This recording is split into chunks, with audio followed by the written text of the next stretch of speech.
What's the difference between dock lines and some regular lines you might use elsewhere on your boat? Dock lines are obviously specifically for keeping the vessel tied alongside the dock. So we need to consider the docks that we're at. Is it exposed to a lot of chop and weather and wind and current? Or are you in a very protected area and at a floating dock?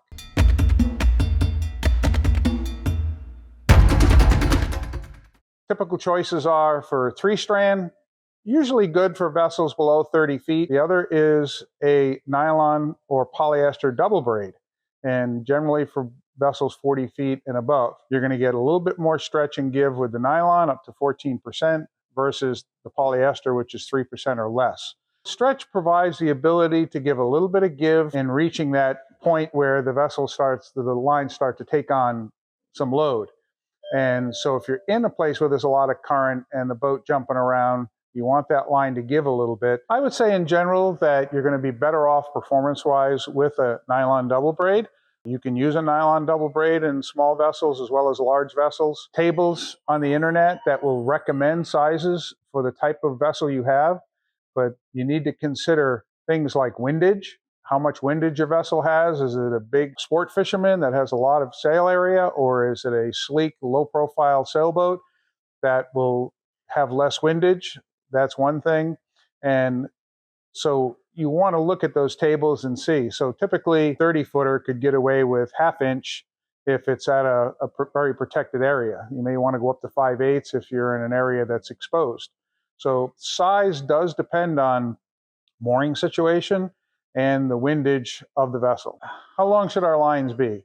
That's always a question that we get here all the time. And generally, the recommendation is that spring lines are usually the length of the vessel.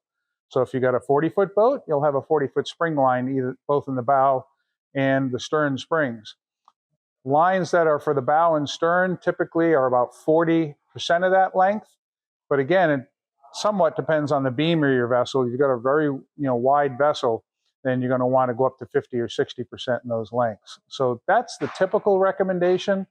But again, if you're always at a dock where it's a floating dock and you're tied in and it's protected, you can get away with much shorter mooring lines. But if you're going to be traveling up and down the coast and going to Florida and up to Maine, then you're going to want that length that was recommended just a minute ago. How do we prevent chafe and wear on the mooring lines, the dock lines? The best situation for that is there's a product out there that's a tubular nylon called Chafe Pro. Comes in many different sizes. Chafe Pro also makes chafe gear that has lamb's wool on it for things like fenders, areas where you might have a real shiny hull and you don't want that line abrasion up against the cleats or the side of the hull.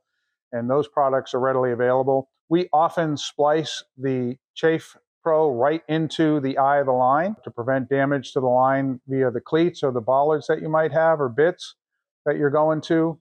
And some of it is also on the standing part of the mooring line, so you can slide that up and down the line depending on your docking situation. So Chafe Pro is a good product. Of course, you can always resort to the old ideas of just using fire hose or a cut up pair of dungarees if you're in a tough situation, but there are products out there that we recommend for putting on your dock lines. Another question we get is, what size eye do you need? That is going to depend on the size of your cleats and where you're going to be going. So if you have, let's say for an example, a 10-inch cleat, you're typically going to want at least a 10-inch eye or a 12-inch eye. You need that to be able to drop it over one horn and pull it up and then drop it over the other horn. Some people like to put the eye through the base of the cleat and then cow hitch it.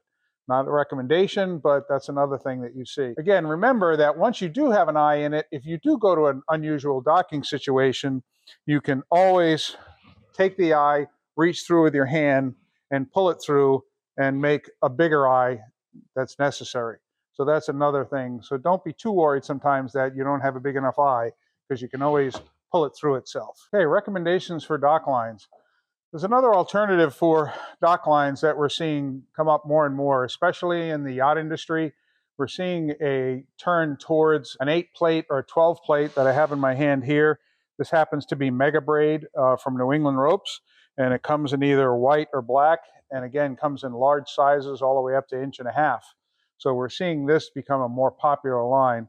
It has more longitudinal strength to it than a double braid, and The only issue is just splicing it.